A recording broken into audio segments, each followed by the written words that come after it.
নমস্কার বন্ধুরা, অ্যাস্ট্রোসেজে আপনাদের সবাইকে স্বাগত জানাই।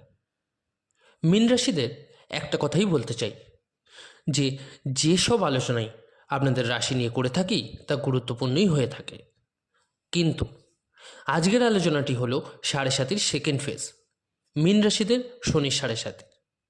এটা আপনার জন্য বোঝা অনেক বেশি ইম্পর্ট্যান্ট, কারণ মানুষের মধ্যে খুব ভয় এবং নেগেটিভিটি থাকে, নেগেটিভ অরা থাকে যে শনি 7.5 আমাদের জীবনে 30 বছর পর এসেছে, তো শুধু খারাপ করার জন্যই এসেছে।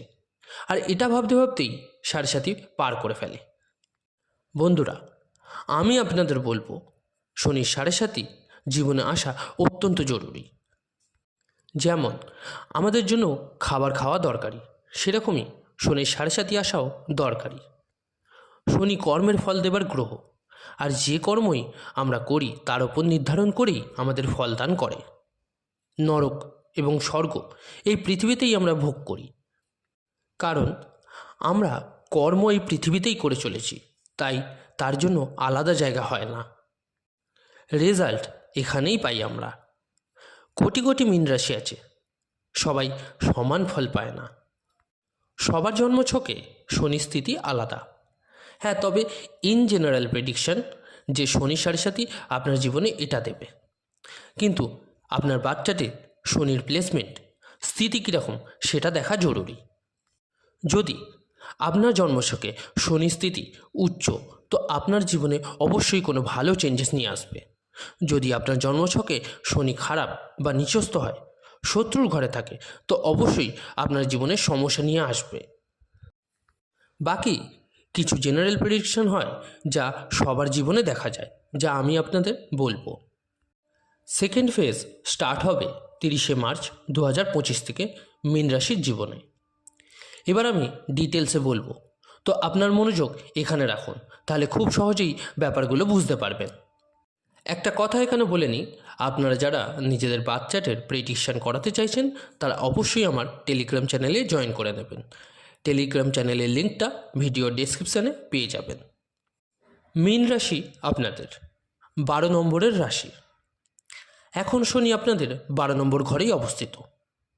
যখন শনি 12 নম্বর ঘরে আসে চন্দ্র থেকে বা রাশি থেকে, তখন শনির 7.5 শুরু হয়ে যায়, প্রথম চরণ স্টার্ট হয়ে যায়। তো শনি আপনার 12 নম্বর ঘরে আছে 30শে মার্চ অবধি। এরপর আপনার ফার্স্ট হাউসে আসবে। 30 বছর পর শনি আপনার রাশিতে প্রবেশ করবে, মীন রাশিতে। এবার শুধু আপনাকে এটা খেয়াল রাখতে হবে, যখন শনি মীন রাশিতে আসে তো অযৌক্তিক জিনিস নিয়ে চিন্তাভাবনা করলে হবে না, কারণ চন্দ্র আমাদের মনের কারক।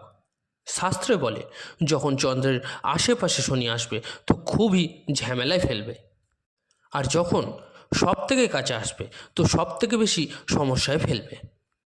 তো আপনার চন্দ্রে মানে মীন রাশিতে শনি আসবে দ্বিতীয় অধ্যায় নিয়ে।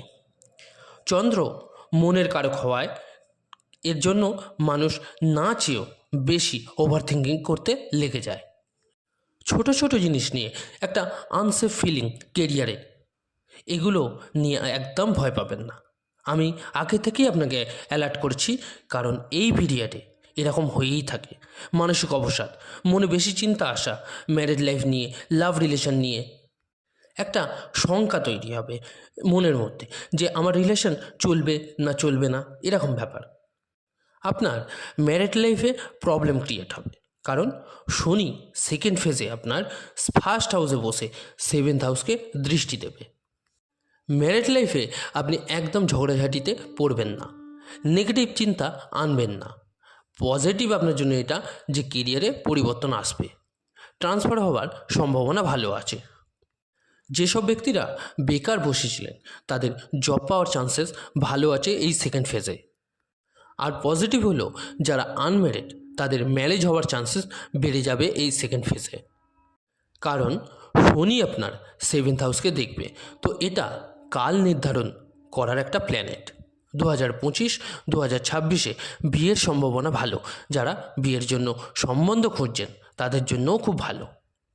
Online marketing, tour travels, digital যে কোনো কাজ বা মার্কেটিং ফিল্ডের যে কোনো কাজ, লোহা মেশিনের কাজ বা ইম্পোর্ট এক্সপোর্টের কাজ, এই সমস্ত কাজে আপনি চেঞ্জেস দেখতে পাবেন।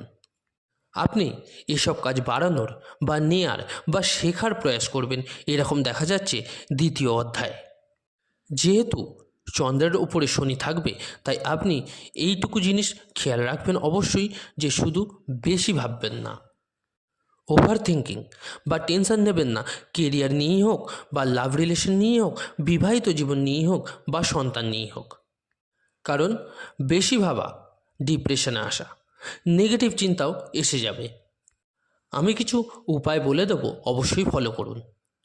শনির দশম দৃষ্টি আপনার 10th হাউসে পড়বে, 7th হাউসে পড়বে এবং 3rd হাউসেও পড়বে। তো যখন দশম দৃষ্টি আপনার 10th হাউসে পড়বে, আপনি হার্ডওয়ার্ক করবেন, আপনার কাছে টার্গেটও আসবে, আপনি তা পূর্ণও করে ফেলবেন। আগে এগোনোর কথা চিন্তা করবেন। আপনার পরিশ্রম, ডেডিকেশন, আপনার কাজ করার যে ধরন, তার জন্য সামনের মানুষটা আপনার ওপর প্রসন্ন হবে। কিন্তু বাড়বে আস্তে আস্তে, এমন নয় যে এক লাফে পেয়ে যাবেন। আপনি পরিশ্রম করতে থাকবেন আর ধীরে ধীরে গ্রোথ আসবে। কারণ শনি ডিলের কারক। পরিশ্রম করাবে অনেক, কিন্তু রেজাল্ট দেবে একটু আস্তে আস্তে। দেখুন, আমি আপনাকে নেগেটিভ বলতে আসিনি, কিন্তু শনি 7.5 চলছে, তাও আপনার সেকেন্ড ফেজ শুরু হবে। তো 3টে অধ্যায়ের মধ্যে এই সেকেন্ড ফেজে সবথেকে বেশি শনি আপনাকে প্রবলেম দিয়ে থাকে। তো আপনাকে খেয়াল রাখতে হবে, তাড়াহুড়ো করে কোনো ডিসিশন না নেবেন। এটা উচিত হবে আপনার জন্য সব সময় ভেবেচিন্তে, সেটা আপনার কেরিয়ারের জন্যই হোক বা যে কোনো জিনিসের জন্য হোক, আপনাকে ভাবনা চিন্তা করে আপনার ডিসিশন নিতে হবে। দেখুন, আপনার অনেক ধরনের পরিবর্তন আসবে। সেটা কেরিয়ারে পরিবর্তন হতে পারে, পড়াশোনায় পরিবর্তন হতে পারে, আপনার লাভ রিলেশনে পরিবর্তন হতে পারে। তো যে কোনো সম্পর্কের ক্ষেত্রে হোক, কোনো বড় সিদ্ধান্ত নেবেন না হঠকারিতায়। নিজের অ্যাগ্রেশন এবং নিজের জেদে কন্ট্রোল রাখুন। কারণ শনি 1st হাউসে আসবে, তো জেদ দেবে। অযৌক্তিক জেদ করা, রেগে যাওয়া, একগুঁয়ে স্বভাব, এগুলো দিতে পারে আপনাকে। বিশেষ খেয়াল রাখবেন এগুলোতে। শনি দৃষ্টি 10th হাউসে যখন পড়বে, আপনি নতুন নতুন কাজের প্রতি আগ্রহ দেখাবেন, শেখার জন্য অনেক কিছু জানবেন, শিখবেন, নতুন নতুন লোকের সাথে পরিচিতি হবে, নতুন নতুন দায়িত্ব নেবেন। পরিবার এবং কর্মক্ষেত্রের দায়িত্ব বাড়বে, নতুন জিনিস শেখার সুযোগও পাবেন, যা আপনাকে ফিউচারে লাভ দেবে। আমরা ভেবে থাকি এই শনির সাথে কী এবং কেন হচ্ছে আমাদের সাথেই এরকম, কিন্তু লোকেরা জানে না এই শনির সাথেই আমাদের ফিউচারকে লেখে। আপনার দায়িত্ব এখন অনেক বাড়বে, কিন্তু আপনার আরামদায়ক জীবন আপনার ফিউচারে হবে এর ফলস্বরূপ। যা জিনিসের ভারী আপনার ওপর আসুক, যা জিনিসই আপনি করছেন, আপনার লাইফে হার্ডওয়ার্ক আসছে, আপনি তা হাসি খুশি অ্যাকসেপ্ট করুন, কারণ তাই আপনার কাহিনী লিখবে। বাকি শনি যখন 10th হাউসকে দেখবে, এখানে আরেকটা জিনিস আরও দেখা যাচ্ছে, management, IT, technical, import export, লোহা মেশিন, এই সমস্ত জিনিসে আপনি জব পেতেও পারেন বা এইসব কাজ শুরুও করতে পারেন বিজনেস হিসাবে। পার্টনারশিপে অনেক বেশি ট্রাস্ট করবেন না। যখনই পার্টনারশিপ করার কথা ভাববেন, অনেক ভাবনা চিন্তা করে করবেন এবং জন্মছক বিশ্লেষণ অবশ্যই করিয়ে নেবেন। যদি শনি আপনার বাচ্চাটে স্বরাশির বা উচ্চ আর প্লেসমেন্ট ভালো থাকে, তো এই শনি আপনাকে গরিব থেকে রাজাও বানাতে সক্ষম হবে। যদি খারাপ হয়, নিচস্থ আর প্লেসমেন্ট খারাপ থাকে, তো রাজা থেকে গরিবও বানাবে। শনি এমন একটা প্ল্যানেট। আসুন জেনে নিন কী উপায় বা প্রতিকার আপনারা করতে পারেন। শনির বীজমন্ত্র করতে থাকুন যতদিন শনি 7.5 আছে। হনুমান চল্লিশা পাঠ করুন রোজ। চন্দ্রের বীজমন্ত্র পাঠ করুন সূর্যাস্তের পর। সূর্যকে জল অর্পণ করুন, ভালো হবে আপনার জন্য। আজকের ভিডিওটা কেমন লাগলো জানাতে অবশ্যই ভুলবেন না কমেন্ট করে। আর যদি ভালো লেগে থাকে অবশ্যই লাইক ও শেয়ার করতে ভুলবেন না। আর যে সকল বন্ধুরা নতুন শুনছেন তারা অবশ্যই চ্যানেলটিকে সাবস্ক্রাইব করে নেবেন। ধন্যবাদ।